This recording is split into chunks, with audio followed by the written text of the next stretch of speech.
Today we'll talk about one of the most notorious maniacs of the Union of Soviet Socialist Republics and Russia, Sergey Golovkin. Here's what Nikolai Modestov writes about him in his book Maniac's Blind Death.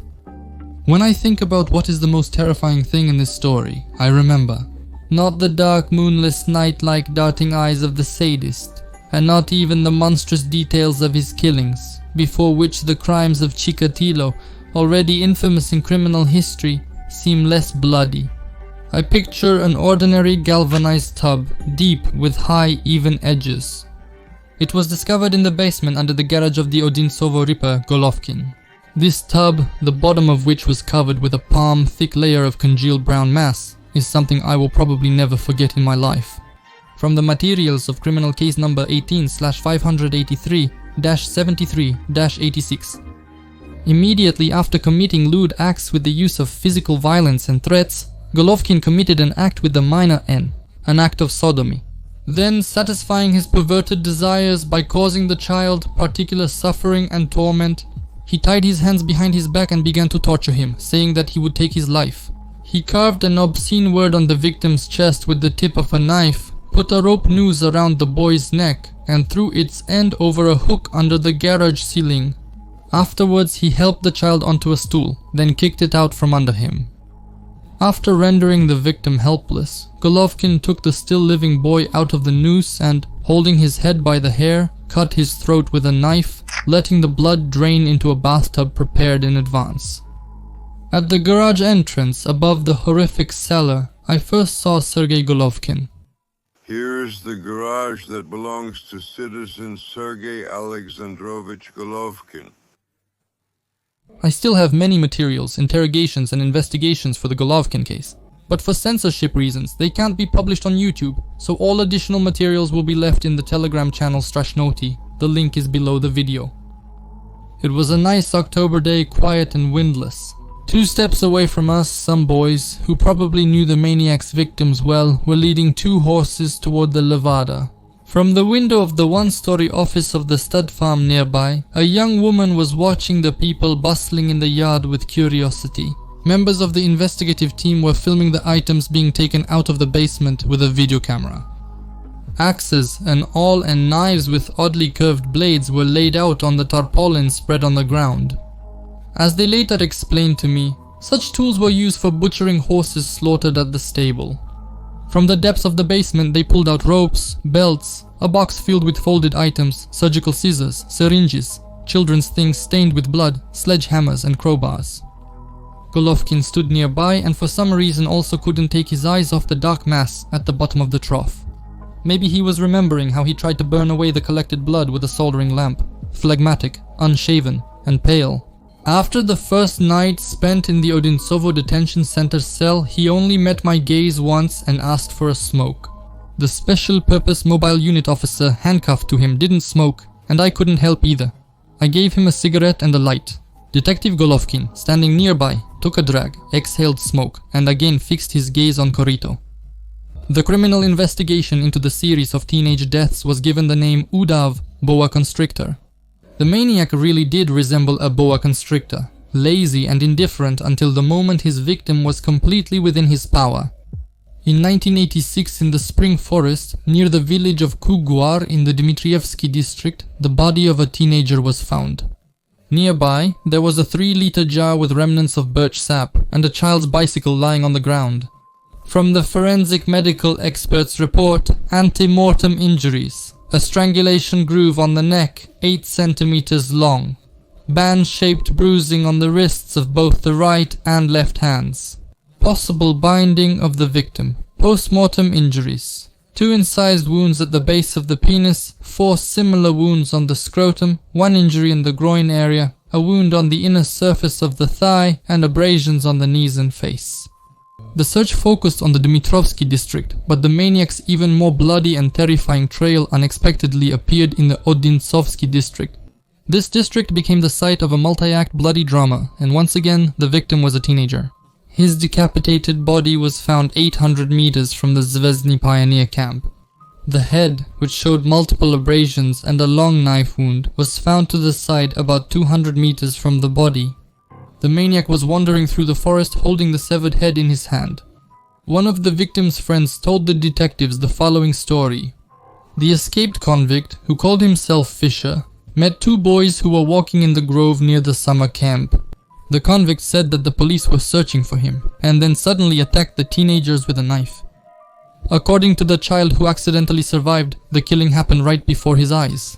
Fisher, a 2-meter tall brute with a scar on his chin and a tattoo of a snake wrapped around a dagger, finished off the victim and, holding the severed head by the hair, disappeared into the depths of the forest. Unfortunately, the wild imagination of the impressionable witness led the search for the criminal down the wrong path. A photocomposite portrait was urgently created, and an image of the important identifying feature, the tattoo, was produced and distributed. The detectives did not know, and could not have known, that the vivid details of the tragedy, as well as the appearance of the unknown man, were nothing more than the product of the imagination of a boy who dreamed of being the center of attention. Rumors about a maniac nicknamed Fisher prowling around the Moscow region began to spread throughout the area. The criminal was a topic of discussion on trains, buses, and in stores. Parents were afraid to send their children to summer camp. The UDAF criminal case was placed under special supervision by the Ministry of Internal Affairs leadership. Operatives questioned hundreds of children from the Zvezdny pioneer camp. Counselors, group leaders, supply staff, physical education instructors, drivers of shuttle buses and food delivery vans. They managed to reconstruct the last day of the deceased boy's life, almost minute by minute, and to learn about the peculiarities of his character and behavior. It was found out that the teenager could have gone into the forest with one of the mole hunter enthusiasts. A list of 32 mole hunting enthusiasts was compiled, and the personality of each of them was thoroughly studied. Fisher, on the other hand, seemed to have vanished into thin air. Scientists, criminalists, psychologists, and doctors were involved in the analysis of the crimes. The attention given to the investigation of the Odintsovo series was comparable only to the case of the Rostov-Chikatilo. Fragments of recommendations from the head of the All-Union Scientific and Methodological Center for Sexopathology, Professor Vasilchenko. The sexual actions of the criminal can be regarded as necrosadism, sadism towards corpses selectively directed at adolescents. The case echoes the killings in the Rostov region. The overall brutality of the inflicted stab and cut wounds is significant, and the most traumatic part of the injuries is inflicted when the victim is in an abnormal or post-mortem state. In all cases, the sexual organs were damaged or mutilated. Some changes in the ritual, such as the increase in the age of the boys attracting the maniac, may be similar to how the rituals and the age of the victims changed in the Rostov region. It is necessary to identify all patients who consult doctors regarding sexual difficulties. This is only possible with a thorough review of all sexological medical histories. Attention should be paid to people who interact with adolescents. Teachers, caregivers, coaches, club leaders, and especially to those who have left or have been dismissed from such positions. The search circle can be narrowed after determining the blood group and subsequent examination of the photograph. The specialist's recommendations formed the basis of the operative's work. Only in 1988, 5,799 mentally ill individuals prone to sexual offenses were identified. In addition to operational checks, this group also underwent preventive examinations. The Rostov Ripper was linked to the Odintsovo series after his arrest in 1990. But neither Chikatilo nor the other maniacs who underwent thorough checks fit the role of the UDAF. It was clear that a unique beast was roaming the Moscow region. And in 1988 he committed yet another crime. Another dismembered body was found near the Betono Ring Road, close to Zvenigorod. Suddenly it went quiet. Studying the operational reports, the detectives concluded that the maniac had taken a break from his activities. To many, it was inexplicable because, as is well known, none of the serial killers ever just stops their series on their own.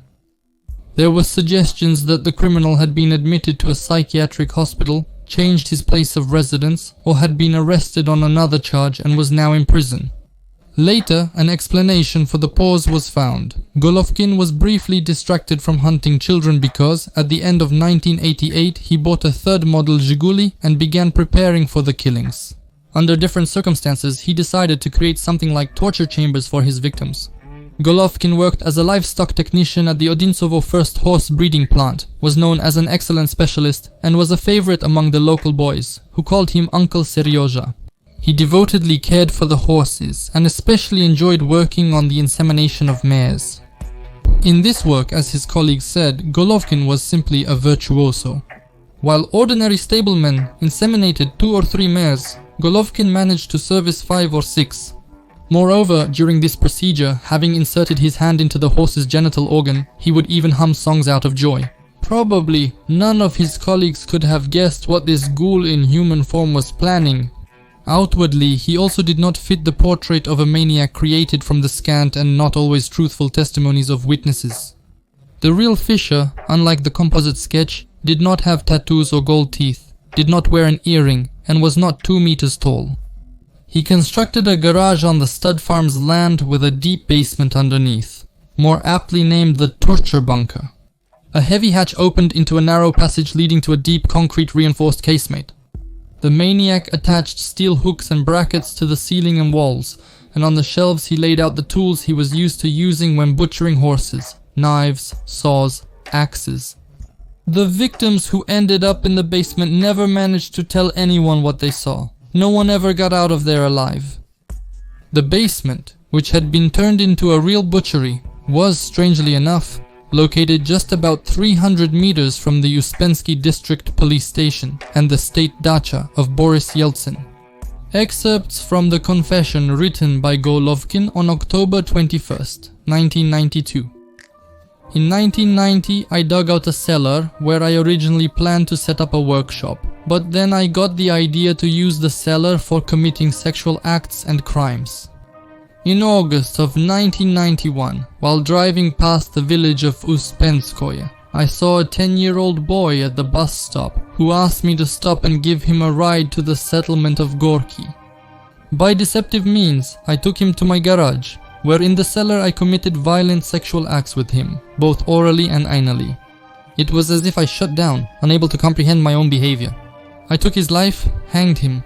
Then I skinned and dismembered the body. I salted the skin myself, I don't know why. Then, in 2 trips, I took the body out to the forest near the Polyeny Sanatorium in parts and buried it there. Udaf is a classic example of a necrophile. He experienced the greatest pleasure by contemplating death, deriving both sexual and psychological satisfaction from it. The sight of boys driven mad by fear and pain was, for him, something like a forbidden substance. From the criminal case materials. After several violent sexual acts, Golovkin tied the teenager's hands and strangled him by throwing a rope with a noose over a stair step. Then, after making sure the child was dead, he hung him by the legs on a hook fixed into the wall. He cut off the nose and ears, decapitated the head, inflicted multiple knife wounds to the torso, and removed the internal and sexual organs. With the help of anatomical knives and an axe, he dismembered the corpse, cut out the soft tissues, roasted them over a blowtorch, and ate them. He took the body parts, except for the head, out to the forest and buried them. The severed head was kept by the maniac in his garage.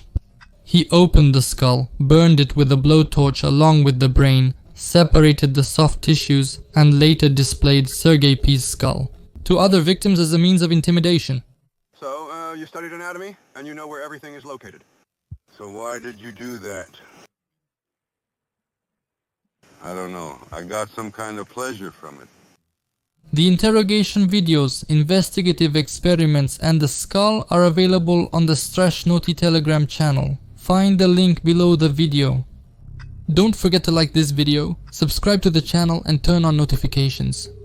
Thank you for watching. Golovkin is no longer satisfied with single victims. He lures first 2 boys, then 3 at once, into his underground torture chamber, subjecting one child to insane torture, in front of his friends who are driven mad with horror and don't even have the strength to scream or cry.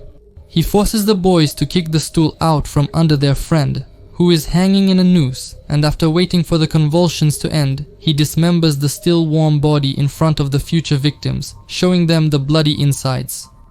It seems there are no tortures or torments that the Odinsovsky torturer would not try on his prisoners. In the graves that were opened after the arrest of the mad gravedigger, they found 11-year-old children with completely grey hair. He had a Moscow residence permit, but he lived at the horse farm in Krasny Ugolok. I have been in the lair of the sadist. An ordinary room, a sofa, a wardrobe, a desk piled with documents, each bearing the clear signature of the livestock specialist and breeder Golovkin. From the windows of the red corner, you could see the stable yard ending in a small hill. That was where the garage stood, also ordinary, unremarkable. Golovkin had no prior convictions and was not registered at a psychiatric or neurological clinic. He held a diploma in livestock from the Timuryazev Agricultural Academy, where he was the secretary of the Komsomol organization during his studies. While working in the mountains, he led a secluded lifestyle. At the age of 33, he did not socialize with women, avoided them, and by his own admission, had never had intimate relations with them. The maniac was tracked down in 1992 when he finally lost control over his actions, lured 3 teenagers into a garage, and brutally tortured them all at once. The simultaneous disappearance of the boys mobilized the entire regional police force.